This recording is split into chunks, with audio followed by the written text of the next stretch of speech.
What is up, YouTube? I am Eric and you are watching Retro Video Game Pickups. In this video, we are taking apart a NES Classic Edition that is fake. So if you like games, consoles, or product reviews, please consider subscribing and hitting that bell notification. With that being said, let's hop into it.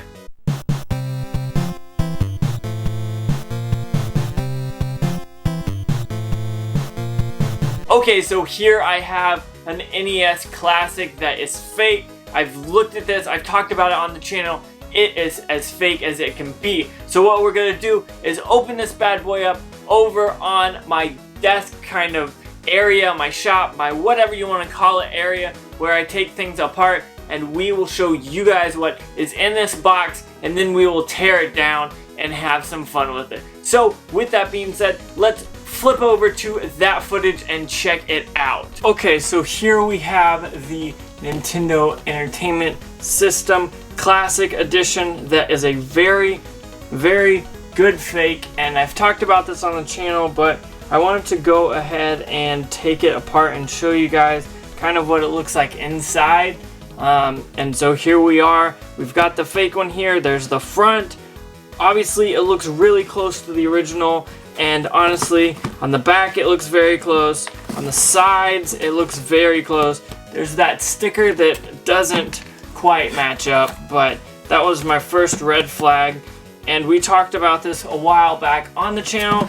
But what we're going to do is take this thing, open it up, and show you guys kind of what is inside of it. So we're going to open the box and show you kind of a quick unboxing, just to kind of show you guys what it is. I'm going to go ahead and take this, fold it up, and put it up to this off to the side for you guys. So there it is over there in that corner. Here we've got the NES Classic Edition that's a fake.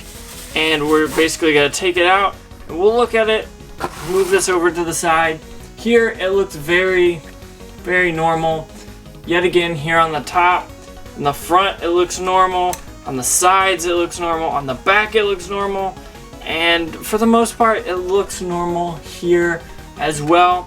So we'll put that away. In a minute, we'll take that apart. We'll just set it aside for now. Next, you have that controller. Yet again, pretty normal. The color on the buttons is off.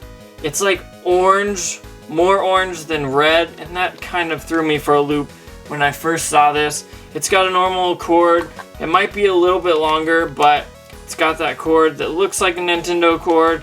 It's got Nintendo on it, not at all here on the back. So if you'll notice that, it is definitely not Nintendo. So that's interesting. And then down below, you've got your HDMI cord, which I've never opened. You've got the weird adapter that it has. I mean, it powers it on. You've got some Nintendo stuff. Obviously this is fake. That red is way too dark. You've got the Classic Edition manual and then a poster here.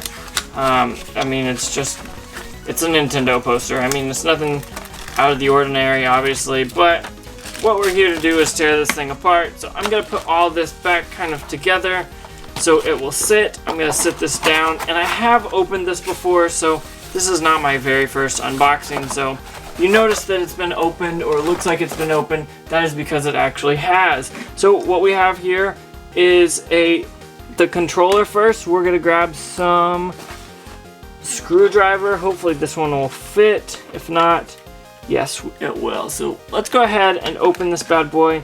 I'm gonna set it down, and this is the controller to start off with, and then we'll move over here to the system itself. But honestly, I'm not expecting too much. It looks like it's going to be an interesting setup here. I can already feel it loosening up. There are 6 screws on the back, which I think might kind of be overkill for what it is, but I'm not going to worry too much about it. It probably could get away with 4 screws, but I don't know. It's a fake one for sure. So any of those doubters saying that this is not a fake one, I want to just let you know it's a fake one. I've booted it up and it looks ridiculous. I want to make sure I got all of those. I did. So I'm going to basically just make sure all the screws stay in there, and then I'm going to move it out of the way over here. And yeah, look at that. You've got a basic board and everything's on the other side, so I'm going to take that off and flip it over. I'm going to take these, what do they call them? The pads off, I guess, is probably the best way to say it, and put those over there. This is a very, very generic board. I'll bring it closer. It looks like just a board.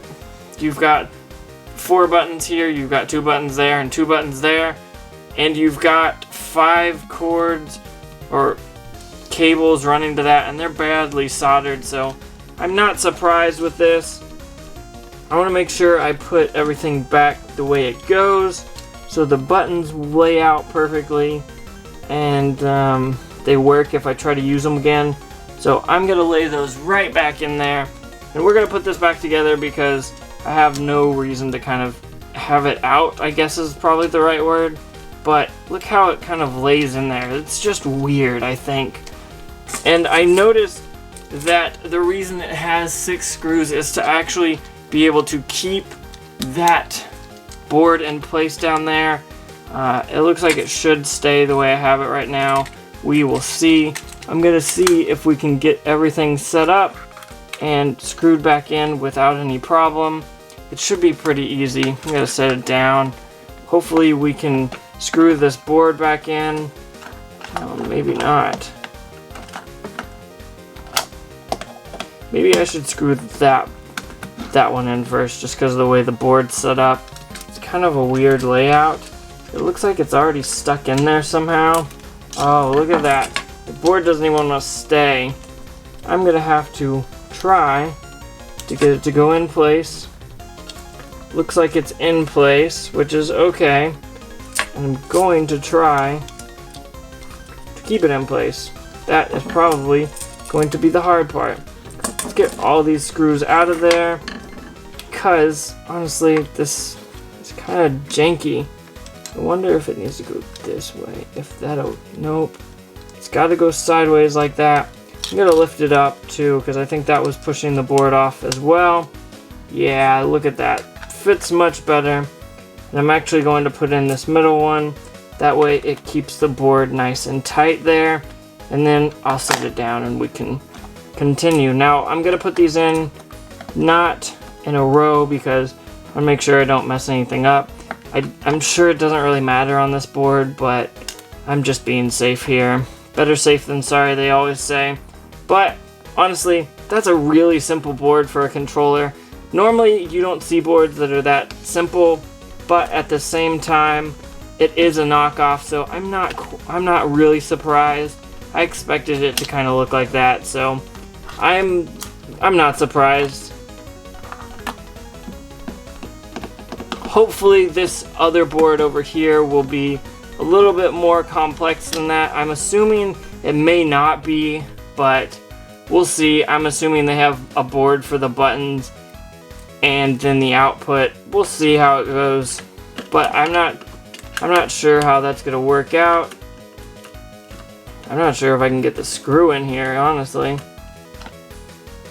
Looks like it didn't want to go in, but it's okay, we'll get it to fit. Look at that. It is working very nice indeed. And so that is what the controller looks like. As you can tell, like I said, these buttons, they're off colored, you can tell right off the bat. And the D-pad's not too bad, not too great, but overall it's an okay system. But now, or a controller I should say, but now we're gonna move on to the system, which I've noticed there's a screw there, and I bet there's more screws under here, so I'll use those tweezers in a minute and see if I can take that off. Now which one of these is a screwdriver? Nope. I think this one is. That one is, but it may not work. It may be too small. Nope, there it goes. So we're gonna go ahead and unscrew that black screw right there and see if it does anything. No, actually I don't think I even needed to unscrew that.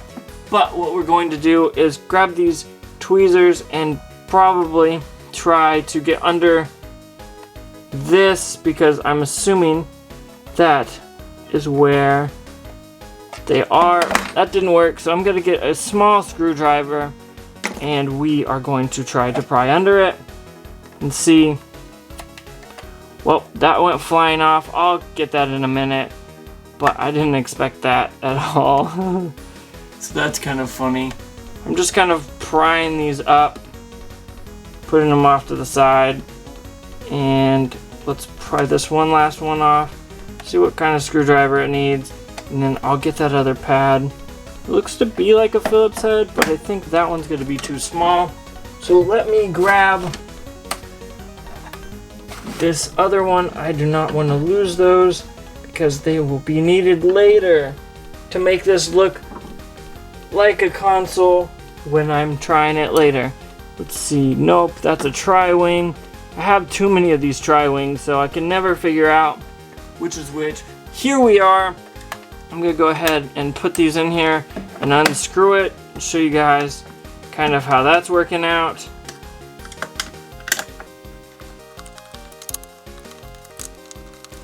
So here we are, we have unscrewed everything, and I'm gonna go ahead and flip it over, and look, all four of those screws have come off.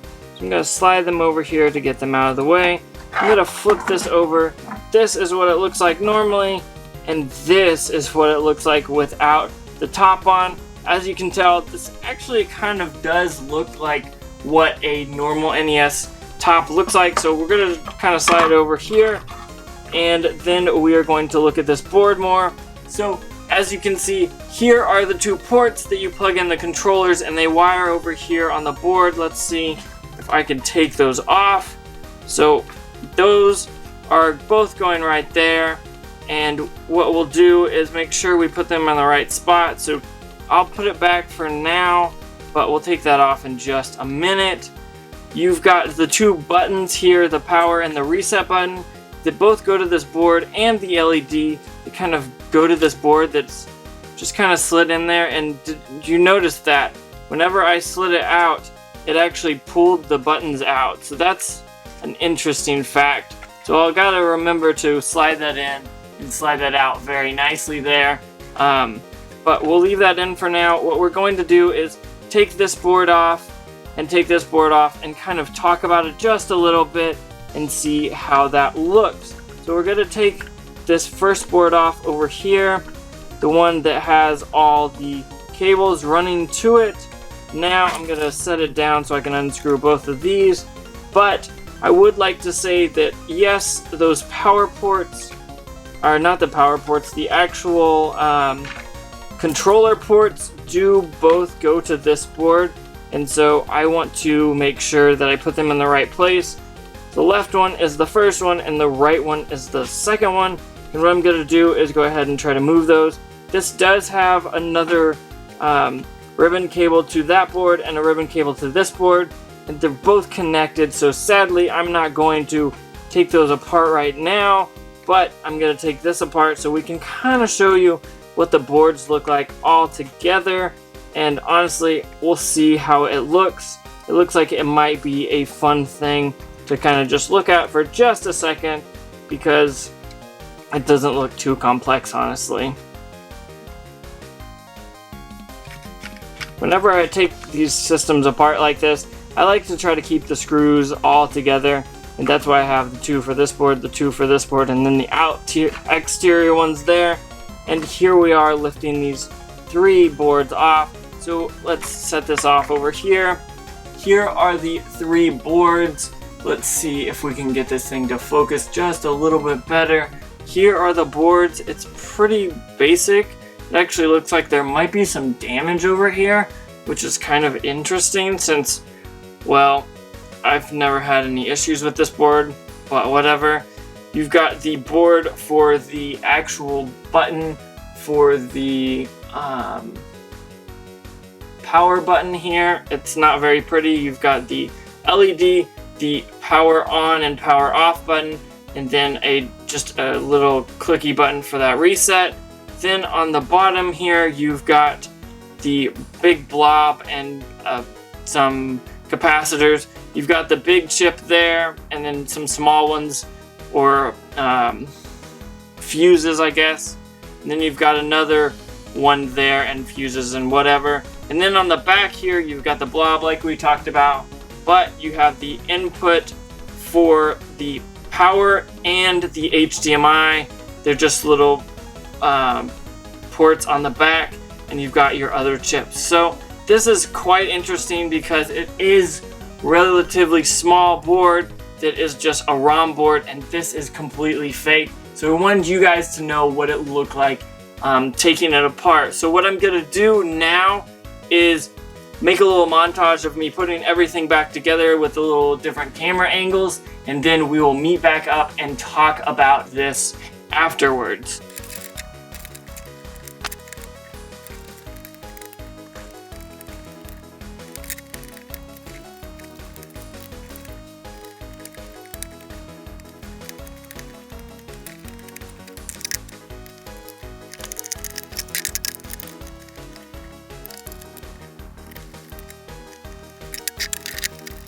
Okay, so we just took apart this NES Classic Edition that is a fake. I want you guys to know this is a fake, definitely a fake. There's no way around it. When you boot it up, it goes to like Chinese screens and has a bunch of ROMs in it. If you guys want to see what this actually looks like, comment down below and let me know, and I will be glad to make a video about what this looks like. But honestly, it's just a fake NES clone.